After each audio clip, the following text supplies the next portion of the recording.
नेतृत्व में, नड्डा जी के नेतृत्व में भारतीय जनता पार्टी के कार्यकर्ताओं ने जो परिश्रम किया है, उसकी खुशबू आज हम चारों तरफ अनुभव कर रहे हैं।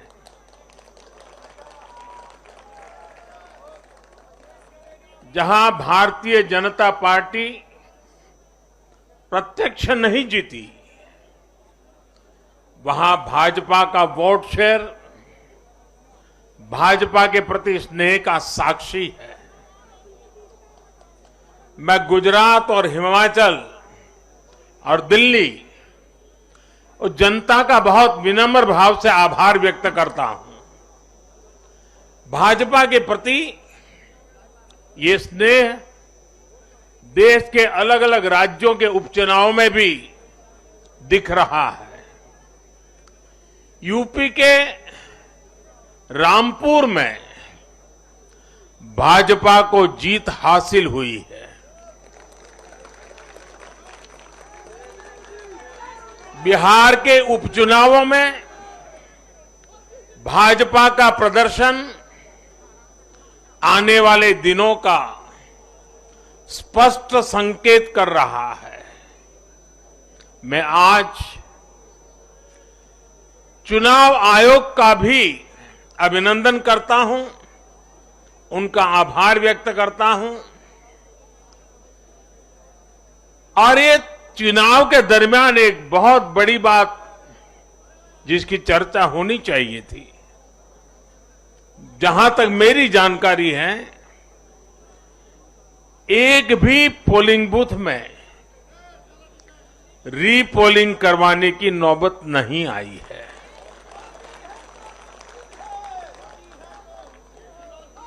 मतलब कि सुख और शांतिपूर्ण रूप से लोकतंत्र की भावनाओं को पूरी तरह लेटर एंड स्पिरिट में स्वीकार करते हुए मतदाताओं ने लोकतंत्र के उस उत्सव को बहुत बड़ी ताकत दी है।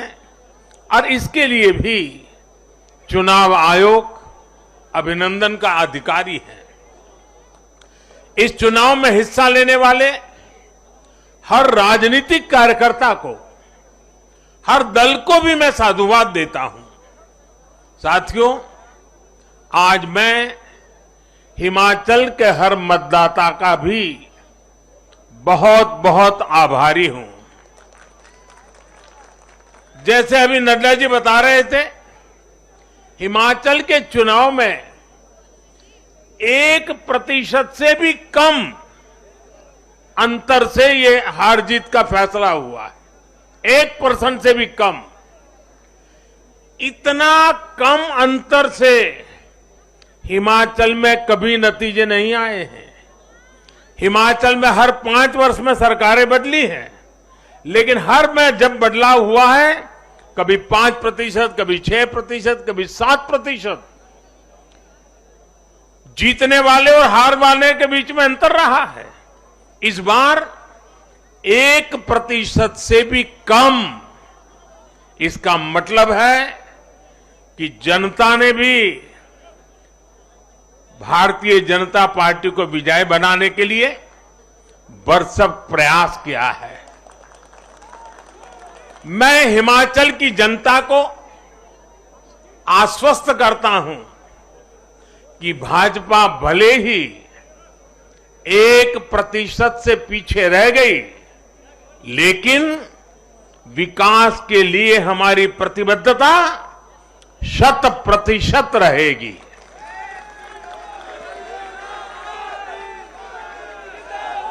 हिमाचल से जुड़े हर विषय को हम पूरी मजबूती से उठाएंगे और केंद्र सरकार के द्वारा हिमाचल की प्रगति का जो उसका हक है, उसमें भी कभी हम कमी नहीं आने देंगे। अभी जो मैंने दिल्ली का वर्णन सुना कि किस प्रकार से दिल्ली कॉरपोरेशन को विफल करने के इरादे से जनता के साथ धोखा किया गया, ये काम हम नहीं करते हैं। हम हिमाचल की प्रगति के लिए भी भारत सरकार की प्रतिबद्धता वैसी ही बनी रहेगी। साथियों, फॉल्ट लाइंस को बढ़ा करके नहीं, फॉल्ट लाइंस को गिरा कर ही उज्जवल बनेगा। कभी भाषा की दीवार, कभी रहन सहन, कभी क्षेत्र, कभी खान पान, कभी ये वर्ग, कभी वो वर्ग। लड़ने के लिए तो सैकड़ों वजह हो सकती है, लेकिन जुड़ने के लिए एक वजह ही काफी है, ये मातृभूमि, ये धरती, ये देश, ये हमारा भारत।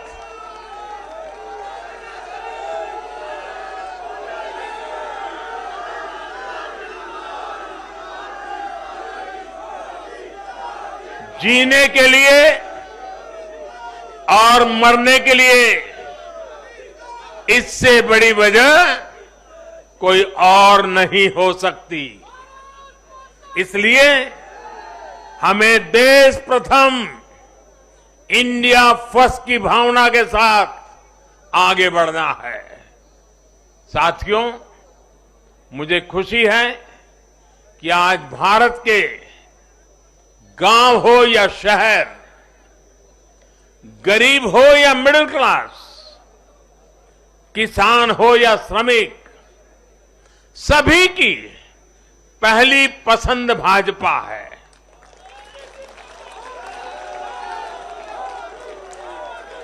भाजपा को गुजरात के आदिवासी क्षेत्रों का भी अभूतपूर्व आशीर्वाद मिला है। और मुझे अभी जो जानकारी बताई गई, एससी एसटी की गुजरात में करीब 40 सीटें आरक्षित है। 40 में से 34 सीटें थम्बिंग मेजोरिटी से भारतीय जनता पार्टी जीती है।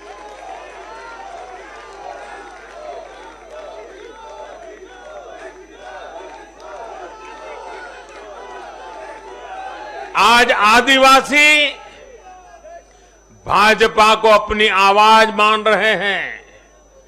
आज भाजपा को आदिवासी समुदाय का जबरदस्त समर्थन मिल रहा है।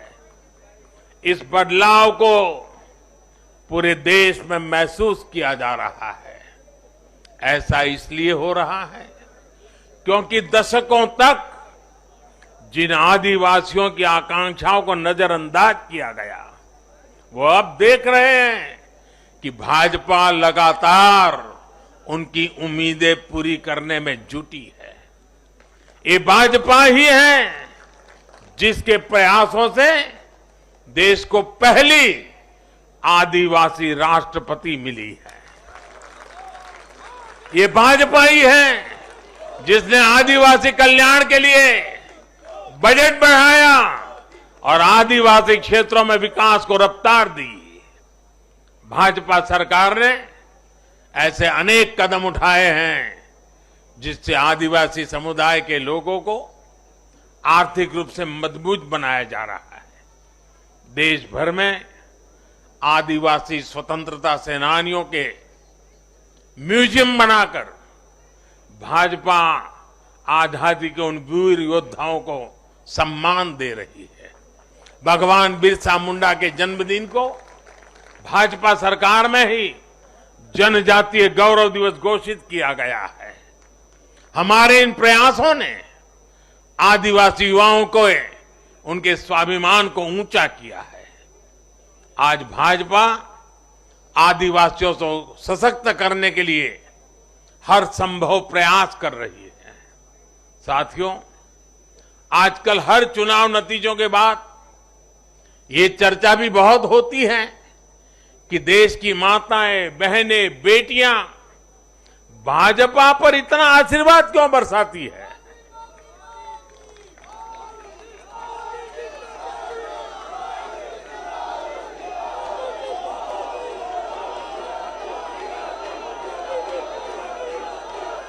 अगर कोई ईमानदारी से आत्मचिंतन करे तो ये पाएगा कि आजादी के बाद से पहली बार आज देश में एक ऐसी सरकार है जो महिलाओं की समस्याएं, उनकी चुनौतियां, उनकी आवश्यकताएं, उनकी आकांक्षाएं, उसे समझने का लगातार प्रयास कर रही है और उसके अनुसार काम की योजना बनाती है। गांव देहात से लेकर शहर तक, घरेलू कार्य में व्यस्त महिला से लेकर स्वरोजगार करने वाली या किसी रोजगार से जुड़ी महिलाओं के लिए जितना भाजपा सरकार ने किया है, उतना पहले किसी भी सरकार ने नहीं किया। और विकास से जीत सकते हैं और भाजपा में विजन भी है और विकास के प्रति प्रतिबद्धता भी है। साथियों, आज एक और बात याद करने वाली है। जब महामारी के घोर संकट के बीच बिहार में चुनाव हुए थे, तो जनता ने भाजपा को भरपूर आशीर्वाद दिया। जब महामारी के संकट से बाहर निकलते हुए असम, यूपी, उत्तराखंड, गोवा, मणिपुर एक के बाद एक चुनावों में जनता ने भारतीय जनता पार्टी को ही चुना। और आज जब भारत विकसित भारत के लक्ष्य की प्राप्ति के लिए आगे बढ़ रहा है, तो भी देश की जनता का भरोसा सिर्फ और सिर्फ भाजपा पर है।